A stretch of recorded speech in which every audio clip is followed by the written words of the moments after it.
From wildcards to withdrawals to hitting partners, we have your 2021 Australian Open cheat sheet. Sam Querrey reveals what really happened in St. Petersburg that led to a 6-month probation, and the top 5 things you missed over the holiday layoff.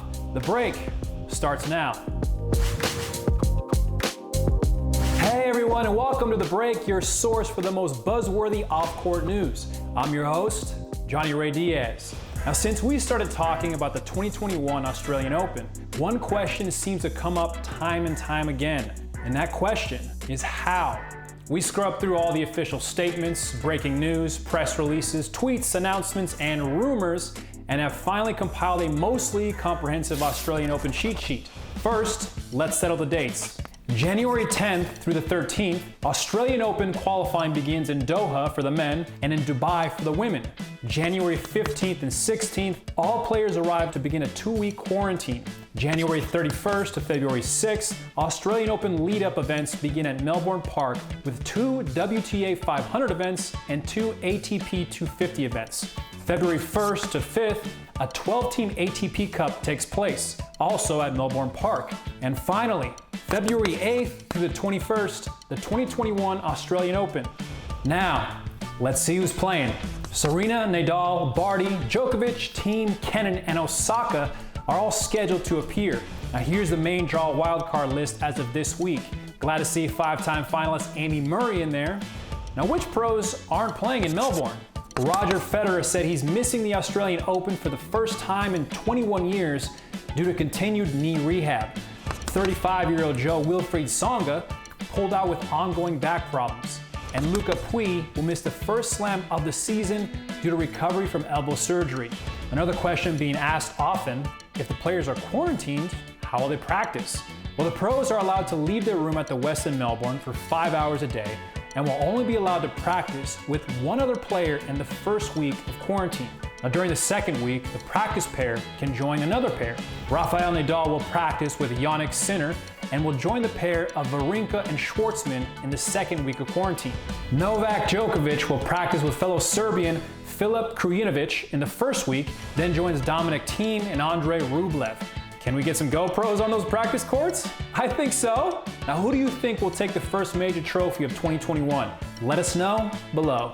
In mid-October, Sam Querrey fled St. Petersburg with his wife and 7-month-old son after testing positive for coronavirus in order to avoid a 2-week quarantine. Now, this was viewed as a serious breach of protocol by the ATP, a violation subject to a $100,000 fine.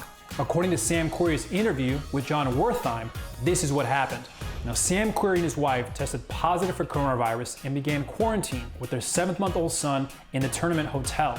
After 2 days, the ATP contacted Querrey and told him that doctors would assess their health. If they were symptomatic, they would be taken to a hospital for 2 weeks. Sam Querrey explained what happened after this call. He told Jon Wertheim, "I kind of had to make a decision between 10 p.m. and 10 a.m. the next day. I had my wife there, and I had my baby there. And as a human decision, I was like, hey, I don't feel comfortable with this. So we made the decision to charter a plane and leave." Now, Querrey explained that had he been given the option to stay in the tournament hotel and not have doctors assess his health, he would have completed the quarantine. So, how did he get out? He explained, "I contacted a jet broker and said, can I get a plane in like 9 hours, leaving from St. Petersburg to London? And he came through and got one for me. And we left the hotel early in the morning so we wouldn't be seen, and went right to the private jet terminal in St. Petersburg and flew to London."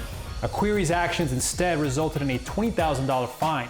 But after the ATP investigated and considered Sam Querrey's otherwise many years of good standing, they lifted the fine on the condition that Querrey not violate any other COVID protocols for 6 months. Do you think probation is a fair penalty? Let us know. Since we haven't talked since 2020, I know you miss me, I figured I could catch you up on 5 things that happened over the holidays that you should know about. Cue the rapid fire intro.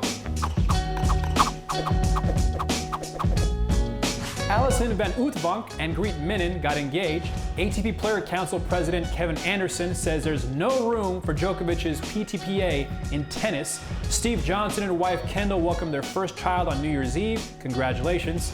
Venus and Serena did the body dance while practicing and won tennis Instagram. And Salt Bay fed Bianca Andreescu some gold beef in Dubai. And hold on a second, the most important thing, I'm still a host for the tennis channel. That's still up for debate.